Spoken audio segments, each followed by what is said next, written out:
नरक जाएगा, ये स्वर्ग जाएगा, ये नरक में जा गिरेगा, ये स्वर्ग में गिरेगा। ये दुनिया के लोग कहते रहते हैं कि ये नरक जाएगा, ये स्वर्ग जाएगा। आप में से अगर कोई आपके रिश्तेदार स्वर्ग में गए हों तो उनसे पत्र लिखवा के मंगवा लो कि स्वर्ग में ऐसी का रूम है कि 4 बेड लगा है कि डबल बेड लगा है, कि वहां पर 4 व्हीलर गाड़ी है कि रथ है कि पत्नी है। और आपके ही कोई रिश्तेदार अगर नरक में गए हों तो वहां से भी पत्र लिखकर बुलवा लो कि वहां पर ये तकलीफ भोगना पड़ रहा है। शिव महापुराण की कथा में अमरनाथ जी की गुफा के अंदर माता पार्वती जी जब भगवान शंकर से प्रश्न करती हैं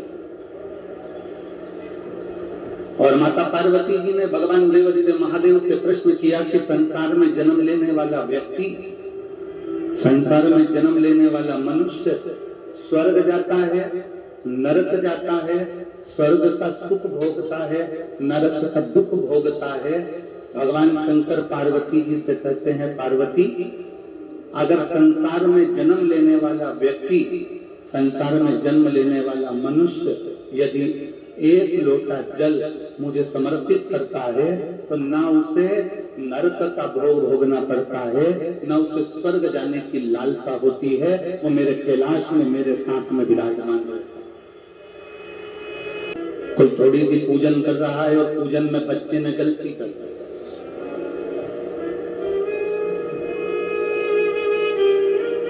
आप भी अगर शंकर जी के मंदिर में जाते हो, देवता के मंदिर में जाते हो, राम मंदिर में जाते हो, कृष्ण मंदिर में जाते हो, भवानी के मंदिर में जाते हो, दुर्गा के मंदिर में जाते हो, देवी के मंदिर में जाते हो, शंकर के मंदिर में जाते हो, आप किसी भी मंदिर में जा रहे हो,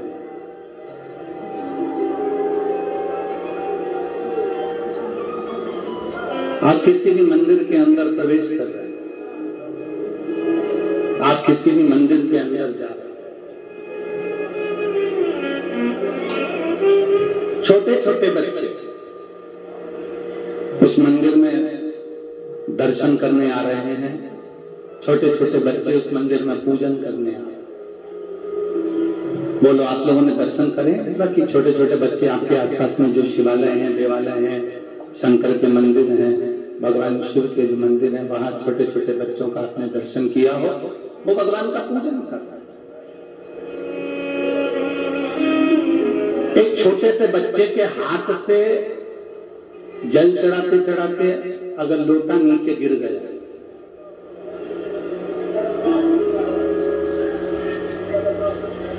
छोटे से बच्चे के हाथ से अगर जल चढ़ाते चढ़ाते एक छोटा सा बच्चा जल चढ़ाया, उसके हाथ से लोटा गिर गया, उसके हाथ से जल का पात्र गिर गया, उसके हाथ से जल का कलश नीचे गिर गया। छोटा सा बच्चा बेलपत्र चढ़ा रहा है, बेलपत्र चढ़ाते चढ़ाते उसके हाथ में जो बेलपत्र रखी है वो पूरी की पूरी दब गई, बेकार हो गई, मुड़ गई, टूट गई और उसने भगवान शंकर को चढ़ाया। जरा सावधानी से सुनना कथा। छोटा सा बच्चा सेवा कर रहा है, कोई महिला आ गई, कोई बहू आ गई, कोई बेटी आ गई, उस बहू को सेवा करना नहीं आता, उस बहू को भगवान की पूजन करना नहीं आता, उस बहू को, उस बेटी को भगवान की आराधना करना नहीं आता, उस बहू बेटी को भगवान का पूजन करना नहीं आता। आ गई वो और पूजन में लग गई, आराधना में लग गई। अब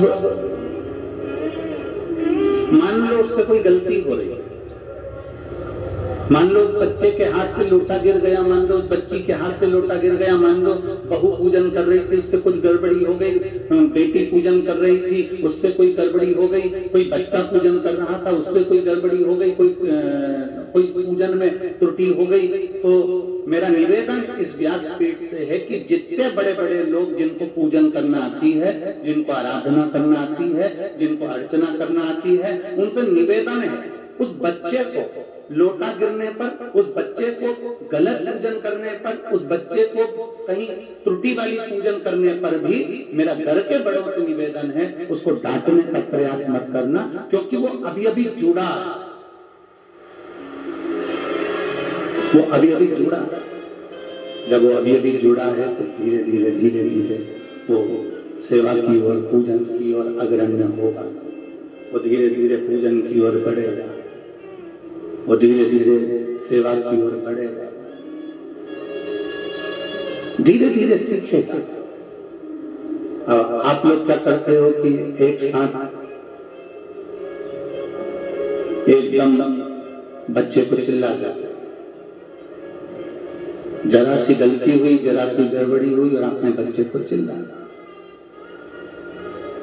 जरा सी गलती हुई, जरा सी गड़बड़ी हुई और आपने बच्चों को चिल्लाना ना।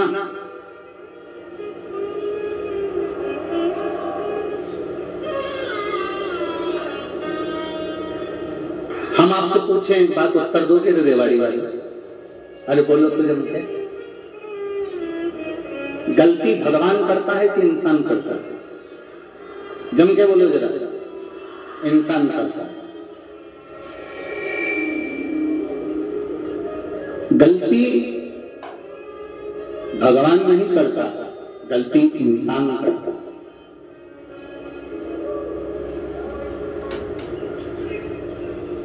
गलती बाप करता है कि बेटा करता है?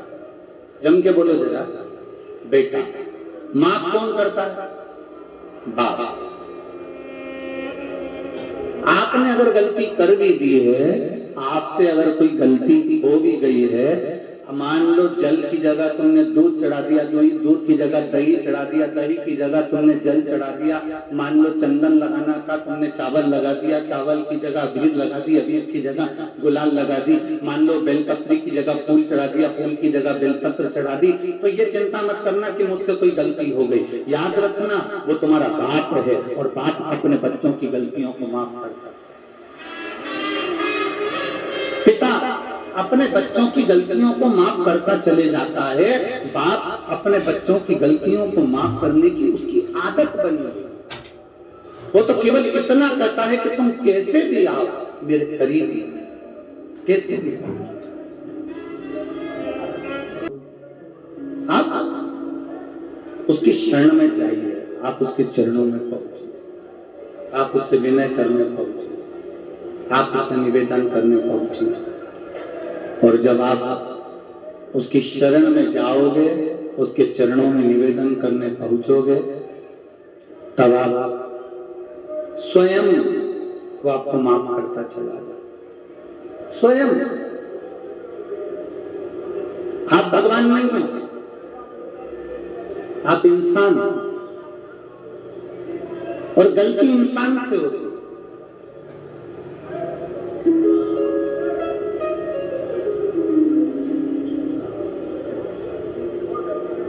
और इंसान अगर गलती नहीं करेगा तो परमात्मा माफ कैसे ना करेगा? भाई फिर एक निवेदन करेंगे आपसे, सलाह देने वाले ढेर सारे मिलते हैं पर सहयोग देने वाले बहुत कम मिलते हैं, बहुत कम। सलाह देने वाले ढेर सारे मिलेंगे आपको। कोई आपसे कहेगा कि तू ऐसा कर ले, कोई कहेगा तू वैसा कर ले, कोई कहेगा तू ऐसा कर, कोई कहेगा तू वैसा कर, बहुत सारे मिलेंगे, परंतु सहयोग देने वाले बहुत कम मिलेंगे, ना केवल। और शिव महापुराण की कथा बहुत सुंदर बात कहती है कि देवाधिदेव महादेव सलाह कम देते हैं, देवाधिदेव महादेव सहयोग ज्यादा देते हैं तुम्हारे दुख की घड़ी में और तुम्हारी सुख की।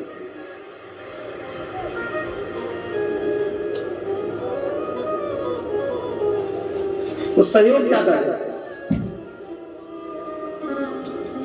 वो सहयोग ज्यादा प्रदान करते हैं।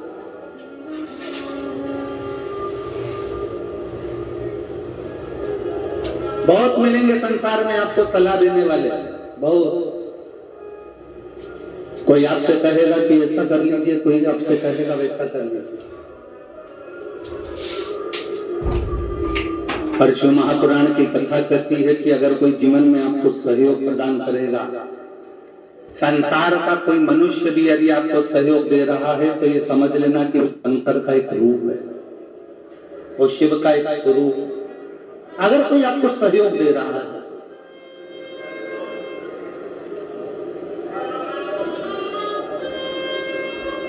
बहुत मिलेंगे। शिव महापुराण की कथा कहती है हमको ऐसे भी लोग मिलेंगे जो दिन रात आपको अपशब्द कहते मिलेंगे, दिन रात आपको गालियां देते मिलेंगे, आड़ा टेढ़ा बोलते मिलेंगे, अपशब्द कहते मिलेंगे। और बड़ा सुंदर संवाद हमारे यहाँ का है।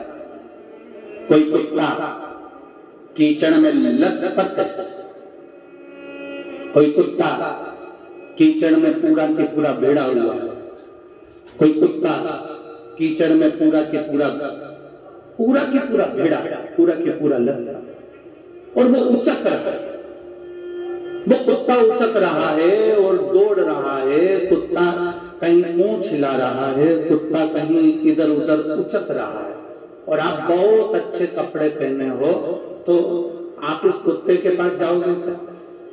बोलो बोलो, जम के बोलो रे, नहीं जाओगे। कुत्ता अगर इधर उचक रहा है तो तुम थोड़ा दूर से निकल जाओ।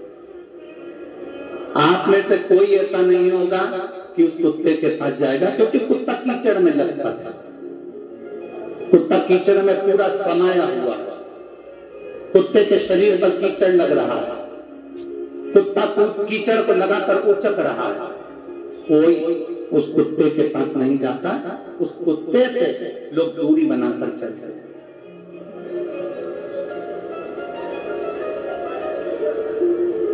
टीवी उस कुत्ते से लोग दूरी बनाकर चल जाते, कोई कुत्ते के पास नहीं जाता। और समझदारी इसी को कहते हैं कि अगर कुत्ता कीचड़ में भिड़ा हुआ है, कुत्ता कीचड़ में भिड़ने के बाद उचक रहा है, बहुत यहाँ वहां घूम रहा है, तो निवेदन है उस कुत्ते के करीब में मत जाना, कुत्ते से दूरी बनाकर रखना।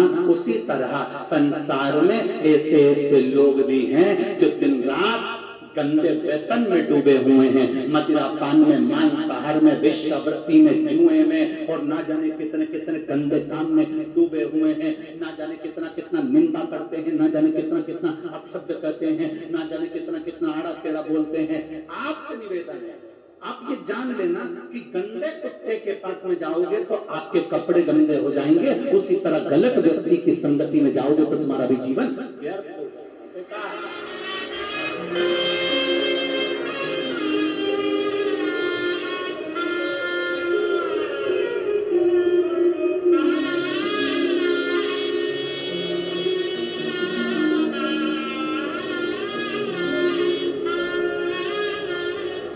आज हमारे सुनील जी, जजमान जी की धर्म पत्नी श्रीमती मंजू जी यादव जी बता रही थी, गुरुदेव हमारी बेटी बोल रही थी कि मम्मी ना जाने कितने भाग्य प्रबल हुए होंगे जो शिव महापुराण की कथा अपने यहाँ हो रही है और गुरुजी अपने घर पे ठहरे हुए हैं और भोलेनाथ जी की सेवा घर पर चल रही है।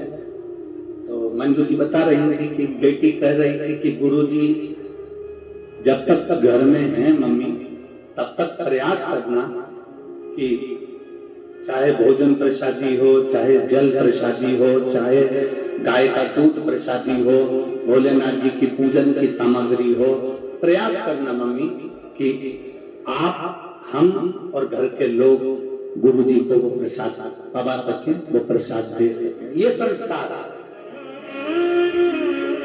संस्कार झलक, इसको कहते हैं संस्कार।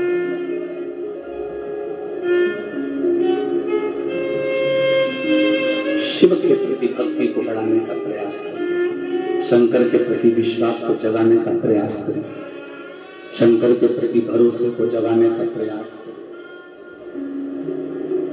गंदा बोलने वालों से दूरी बनाकर रखो, गंदे काम करने वालों से दूरी बनाकर रखो, वरना गंदा बोलने वाला, गंदा काम करने वाला, गलत व्यवहार करने वाला, गलत व्यक्ति अच्छे व्यक्ति को फंसाकर चला जाता है और गंदा अपनी जगह। एक बड़ा सुंदर संवाद हमने पहले कथा में कहा, आप लोगों ने सुना होगा। एक कौवा दौड़ते दौड़ते उड़ते उड़ते मानसरोवर पर आ गया, जहां पर हंस बैठे हुए,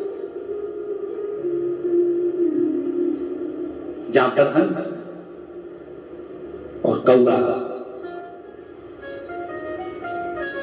हंसों के पास में आया और हंस बैठे हुए थे। जो कौवे को देखा हंसों ने, सारे हंसों ने कौवे से कहा कि तुम अपने अपने जाओ, अपने यहां से तुम जहां बैठते हो वहां जाइए। हंस कौवे को भगा रहे, कौवा नहीं जा रहा। कौवा नहीं गया तो हंस चले गए। केवल एक हंस बैठा रहा और एक हंस बैठा था तो उसने कौवे से दोस्ती कर ली।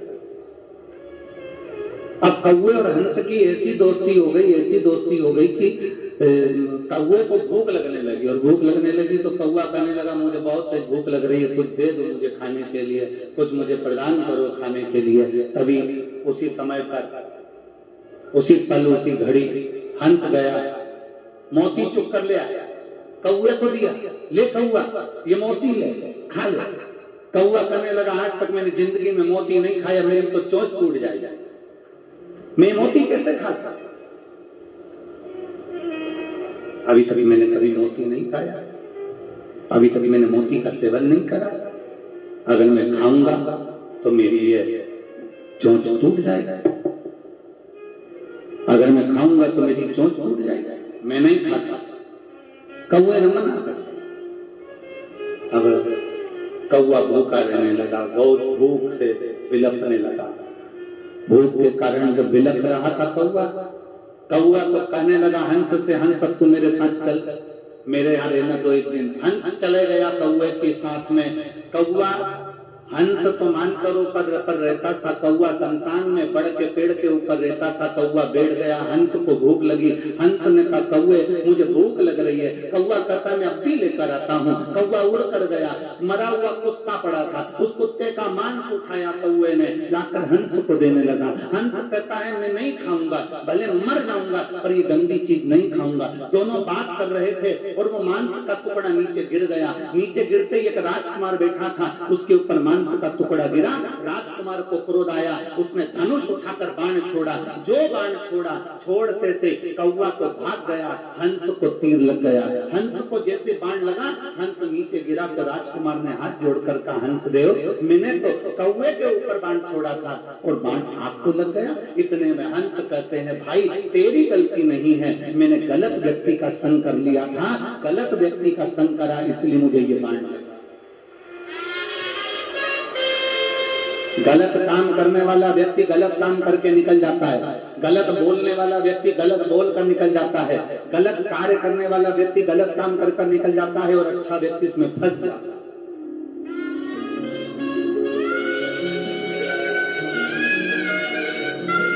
अच्छा व्यक्ति इसमें फंस रहा है।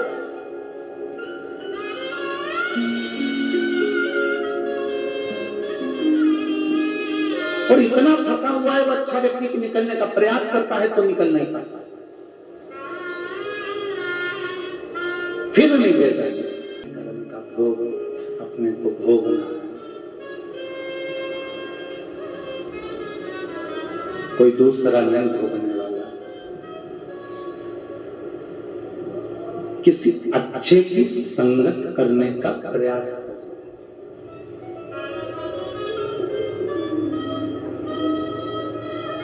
एक बहुत अच्छी कथा की है, बहुत सुंदर संवाद। तमिल भाषा में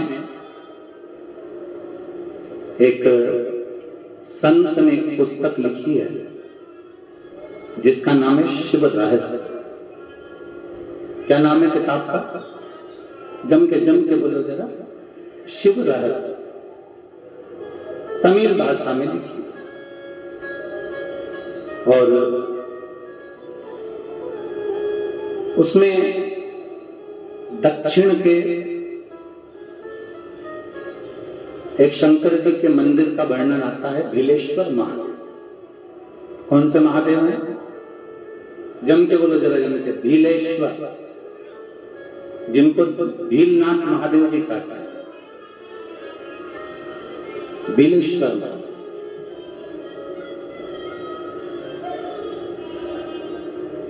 तमिल की उस पुस्तक में शिव रहस्य में उसका वर्णन लिखा है कि एक घने जंगल में एक शंकर जी का एक शिवालय, घने जंगल, घना जंगल है, और उन शिव जी का नाम है भीलेश्वर महादेव। बहुत घना जंगल। अब शिव महापुराण में एक बात आती है कि एकांतेश्वर महादेव, एकांतेश्वर महादेव मतलब जंगल के अंदर कहीं एकांत में कोई शंकर जी का मंदिर हो, वहां जाकर जल जरूर चढ़ाना चाहिए। आप लोगों ने सुना है ना? पता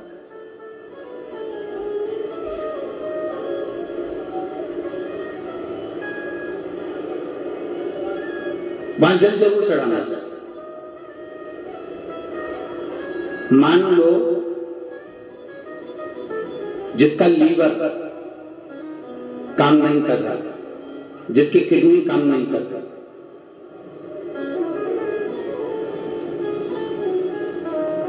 और डॉक्टर ने कह दिया कि इसका डायलिसिस चालू हो गया है या इसका डायलिसिस चल रहा है,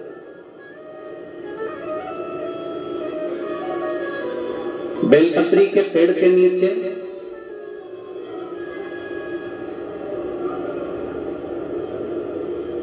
एक पात्र में गंगा जल रख लीजिए, एक कटोरी के अंदर एक पात्र में गंगा जल रख लीजिए, और उसमें 7 बेलपत्र उस गंगा जल के अंदर, ये जो बेलपत्र हैं 7 बेलपत्र गंगा जल के अंदर, ये 2 पत्ती उस कटोरी के अंदर नहीं जाना चाहिए, बस उसमें से एक पत्ती उस गंगा जल के अंदर जा।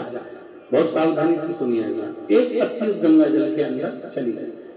7 बेलपत्र लेना है, एक एक बेलपत्र को इसी तरह से उसको रखना, और भगवान शिव के कुंडकेश्वर महादेव का स्मरण करिए और अवधूतेश्वर महादेव का स्मरण करिए। घी का एक दीप लगा लीजिए और देवादिदेव महादेव से पंचाक्षर मंत्र हो तो नमः शिवाय, षडाक्षर मंत्र याद हो तो ओम नमः शिवाय या श्री शिवाय नमस्तुभ्यम का जाप कर कर उस जल को लेकर आ जाइए। बेलपत्री को उठाकर शंकर जी के मंदिर में चढ़ा दीजिए, और वो जल लेकर आने के बाद जिसका लीवर या किडनी या डायलिसिस चल रहा है उसको थोड़ी थोड़ी मात्रा में वो जल दिन भर में कम से कम 5-6 बार में वो पानी पूरा खत्म कर दीजिए, जो जल आप लेकर। धीरे धीरे डायलिसिस अगर हफ्ते में 2 बार हो रहा है तो हफ्ते में 1 बार होगा, फिर महीने में 1 बार होगा, फिर धीरे धीरे किडनी लीवर काम करना प्रारंभ कर देगा और डायलिसिस आपका बंद होगा। एक पत्र है।